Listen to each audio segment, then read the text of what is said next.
Seperti apa kasih Kristus itu? Nah, teman-teman, saya mau mengajak teman-teman dulu untuk pahami dulu arti dari kasih. Kalau secara umum dalam Kamus Besar Bahasa Indonesia, kasih itu adalah perasaan yang kita salurkan kepada sosok yang kita sayangi atau cintai. Sedangkan kalau dalam Alkitab kita bisa menemukan kasih itu ada 4. Filia, kasih terhadap teman atau sahabat. Eros, kasih terhadap lawan jenis, bukan sesama jenis. Kemudian ada storge, kasih terhadap keluarga kita, orang tua kita. Kemudian orang tua kepada anak-anak, kalian kepada ayah dan ibu kalian, kalian kepada kakak dan adik kalian. Nah, itu storge. Kemudian yang terakhir kita bisa menemukan kasih agape, yaitu kasih Kristus itu sendiri atau kasih Allah sendiri. Yang dimana kasih itu bersifat aoris, teman-teman. Kalau dalam perumpamannya itu, kasih itu bersifat masa depan. Dari dulu, sekarang, dan sampai selama-lamanya, kasih agape itu tidak akan pernah berubah. Tetap sama, tetap kekal, tetap abadi. Itulah kasih Kristus itu. Yaitu kasih yang penuh pengorbanan. Kasih yang rela menjadi manusia untuk menebus kita manusia.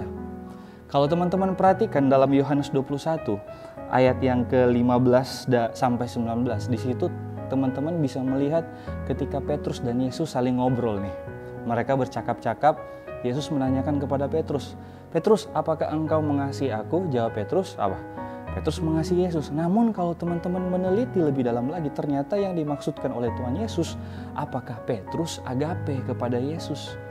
Yang nyatanya Petrus hanya bisa semampunya dia filia kepada Yesus.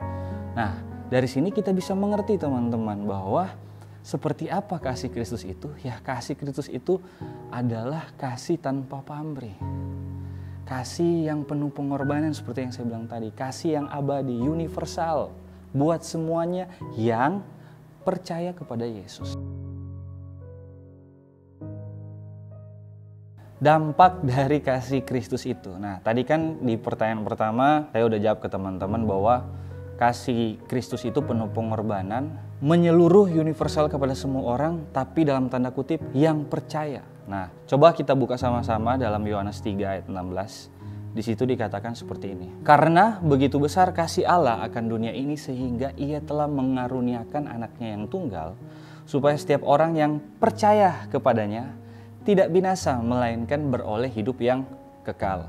Ini merupakan perikop ataupun pasal di mana Yesus ngobrol bersama dengan Nikodemus, dan teman-teman bisa baca keseluruhan pasal 3 ini.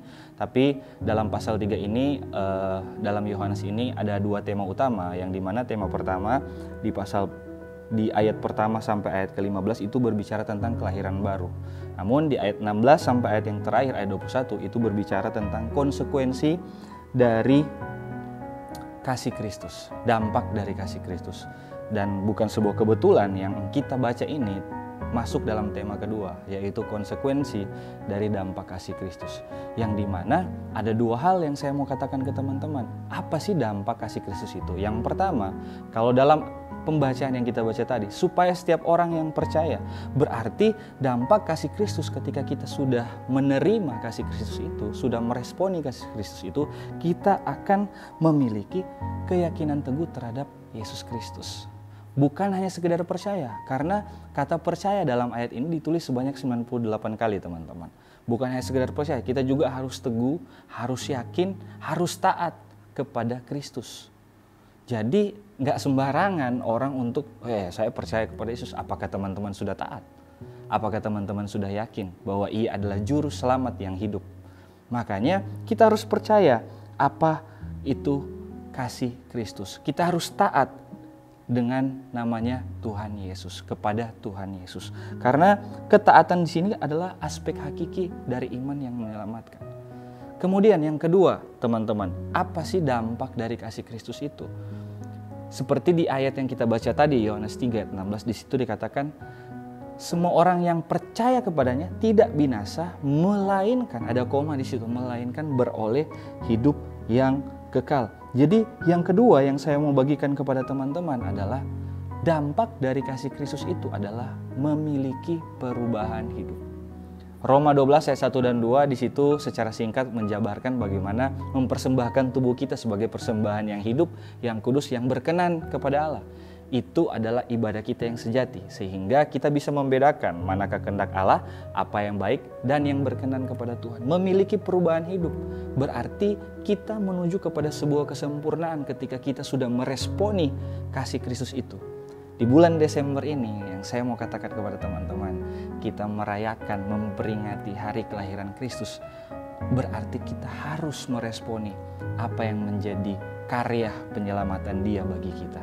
Dia lahir bagi kita bukan untuk siapa-siapa, hanya untuk kita, manusia. Bukan untuk dirinya sendiri, tapi untuk kita, menyelamatkan kita. Supaya apa?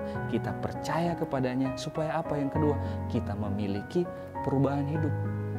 Supaya dalam kehidupan kita, dalam perjalanan kita, kita hanya fokus kepada satu tujuan. Yesus Kristus sebagai Tuhan dan Juru Selamat dalam hidup kita.